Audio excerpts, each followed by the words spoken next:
Hello and welcome to Office Hours with Bill Jennings with Klamath Community College. Wanted to lay out some items here to help you understand transformation of functions. So we're going to start with just outlining six basic functions that we're going to learn a little bit about, and then there'll be a progression of series of three videos here. One outlining the basic parent graphs I want you to understand, and then we'll move into another series of videos talking about transformations individually, and then we'll have a third video that will be putting it all together so we can watch transformations, multiple transformations at one time. So we'll start off with this f of x equals c. So an example of what this function might look like is f of x equals, well, in this case, f of x equals 3 is the actual example that's up here on the board. So we would have f of x equals 3. That's actually what this graph would look like. But it basically is outlining for us this basic function that has in this case, it's kind of like x to the 0 power, so to speak. It has no x component. It's just a constant. And this is what that's going to look like. We don't need to spend a whole lot of time there. The next function I'd like to introduce to you is an identity function of f of x equals x, meaning that what you put in is exactly what you get back. And I want you to focus on here is that that's an x to the first degree. First off, this is going to be a linear function. We're used to graphing lines.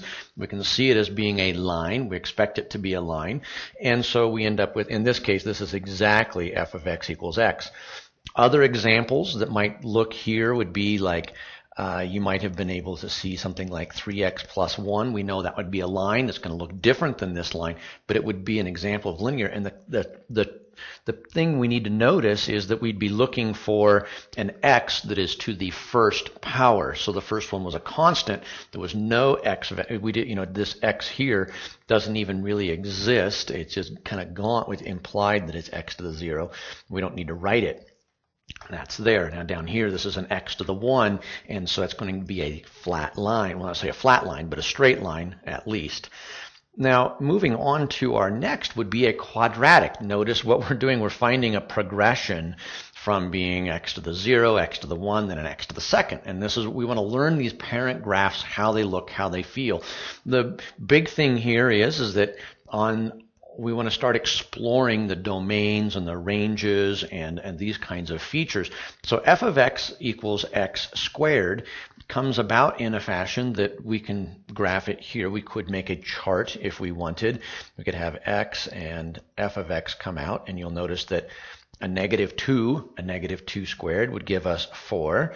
A negative 1 would give us 1, a 0 gives us 0, a 1 gives us 1, and a 2 gives us 4. If I put in a 3, I'd get a 9, and so on down the line. And our domain has no restrictions against this x squared, so we could say that our domain is negative infinity to infinity. I can pick an x anywhere on the continuum, and regardless, when we get to transformations, regardless of where I move this thing up and down, left and right, the domain will remain constant as being anything that you want to pick on the number line. My range in this case, I'll always get for my basic parent graph. We're going to call these parent graphs. For my basic parent graph of x squared, the only thing I can ever get out of this is 0 to infinity. Now, when I start making shifts to this graph, if I start shifting it down or up, my domain is going to, my range is going to change, but my domain will remain the same. Odd or even, we would notice that this is an even function because f of negative x equals f of x. That's the definition of an odd or even function, which means that it has y-axis symmetry. Now, as I shift this left and right, we're going to find that we get an axis of symmetry that remains with us, but it's just going to move with us wherever we happen to shift this graph. So I have this y-axis symmetry that happens. Is it increasing, decreasing, or constant? So one thing to note is that we do have a decreasing function down to this point, and then at this point it does change to an increasing. So we have both over different intervals. It decreases down to, we could call this a major point. That's kind of a transition point that I go from decreasing to increasing at that moment. So this major point, we're going to call this major point 0, 0. That's where kind of everything happens. We could also dissect that major point then to say from major point, how does this graph behave? Now don't think of this as a slope. I just want to find a point on the graph going from major point. If I go right 1 and I go up 1, I'll also find a point on the graph. And if I go right 2 and I go up 4, I will also find a point on the graph. Now, because it has that symmetry, it means that if I go left 1, I go up 1, I'm going to also find a point. And if I go left 2 and I go up 4, I'm going to have that going on. So you could say that if I go right 1, I'm going to go up 1. And if I go right 2, I'm going to go up 4. If I go left 1, I'm going to go up 1.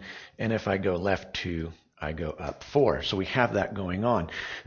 So the main thing we're going to have coming at us in the future is if the major point was to have been relocated, let's make that a different color.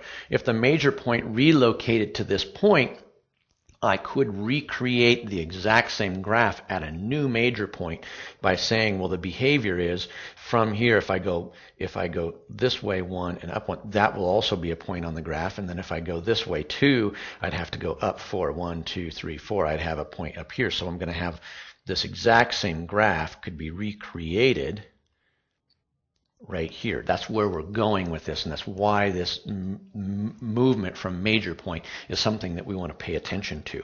Okay, back on track with our parents. We had x to the 0, x to the 1. We've now covered quadratics, otherwise known as x to the second.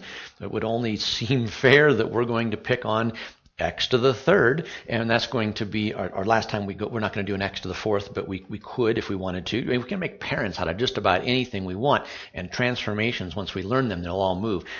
On the future part of the course, we're going to make transformations for exponentials and logarithmics and all kinds of other functions too. So we're going to use this beyond just this one section. Cubic, x to the third. Again, my domain is going to be negative infinity to infinity because I can pick anything, any number I choose, I can cube it and it's going to be okay. Now in this case, my range is actually also going to be negative infinity to infinity because if I put a negative number in and I cube it, I'll get a negative number back. So it's going to do some things in that nature. Now, odd, even, or neither. So this time I want to focus on f of negative x. Let's go ahead and make a table and see what we do get out. So I've got x and I've got f of x. So if I put in a negative 2 to the third is actually going to give me a negative 8 because negative 2 times negative 2 times negative 2, that gives me negative 8. I get the negative back because of the odd number. So then I could take negative 1, I'll get negative 1, 0 is going to give me 0, 1 to the third will give me 1, 2 to the third would give me 8. You'll notice that numbers get out of control here really fast. 3 would actually give me 27, and a negative 3 would have given me a negative 27. Looking at this, if I plug in f of negative x, you'll notice that that equals a negative f of x. That is the definition of an odd function, meaning it will have origin symmetry. So when I look at this now, notice that this piece of graph paper has been kinked. It's not squares, these are rectangles, so it's kind of kinked a little bit so we can actually watch this happen. I've got the point 0, I've got the point 1, 1, I've got the point 2, 8. Notice that 327, that's how steep this is going at that moment. 327 is almost off the page, well, it is well off the page. And I've got negative 1, notice right here, negative 1, and then negative 2, negative 8. So that's where this odd even piece comes in. F of negative x was the opposite of f of x. So f of negative 1 was the opposite of f of 1. So that's how this reads over here for this odd even symmetry. On my graph, it's really steep at that point. And again, it's going to look different if you graph it on actual squares on rectangles. This is squares versus rectangles on your coordinate grid, but it makes it fit so we can see it happening here. So we end up with a graph that looks something like that. That's what we have going on. Now you could talk about this. In this case, for this particular one, it's kind of always increasing. It's coming up here. It gets steep, it gets flat, and at this point, right here, it's almost super flat, and then it does kind of come back up. We're going to call that our major point of this graph. We're going to talk about it being 0, 0. It kind of makes sense. 0, 0 was the major point for the previous one, so our major point is going to be 0, 0. Now let's look at the movement from major point. From major point, I went over 1, and then I went up 1. That gave me this point right here. And then when I went over 2, I went up 8. So I went over 2, and then I went up 8. So again, if I was to take this major point and relocate it, so if someone said, let's do a transformation of this original graph, and we're going to relocate major point down to this point right here, we could regenerate this graph by saying go right 1, go up 1, and there's a point there, go right 2, and go up 8. 1, 2, 3, 4, 5, 6, 7, 8. And so my graph is going to look like this, and then I would have major, you would notice that if I go left 1, I went down 1, and when I went left 2, I went down 8, and that was because of that origin symmetry that happened. So we would say it goes here, and then it comes and it goes way down here really fast. So that was this movement here, and that movement there. Notice when I'm talking, but this isn't really slope. Don't focus on slope here. It's movement from major point. So if I know where that major point is, can I watch it happen from there? So that's our cubic x to the third. Now, instead of going x to the fourth, there's also x to the 1/2, kind of. This is really like the same thing as x to the 1/2, but we'll call it square root of x, so we can actually watch it happen inside the square root. So my domain, I got something going on here on this domain, because I cannot take the square root of a negative number. So I have a domain that's 0 to infinity, and I have it graphed out for us here. So we have 0, 0. If I made my grid of points, I'd have 0, 0. And we have to kind of pick good numbers. 1, 1. Notice that 2, what's the square root of 2? Well, it's at 1.4 and some change. We don't want to deal with that. Let's plug in 4. That's going to be 2. And then I could also plug in 9, would give me 3, because I'm taking the square root of this number. My range, notice I'll never get a value below the x-axis, because I can't ever get a negative output out of this thing either. So 0 to infinity is my range. And is it odd, even, or neither? It's not going to, it doesn't really fit the mold, because I can't really find f of negative x. So I don't have this, and I don't have any symmetry, and you could say that this is always increasing. And the major point is going to lie here at the origin again, because at that major point, that's where everything begins. I got to start from that point, and let's talk about movement from the major point. I could go right 1, and I'll go up 1, because I got to go over here to get to that point right there.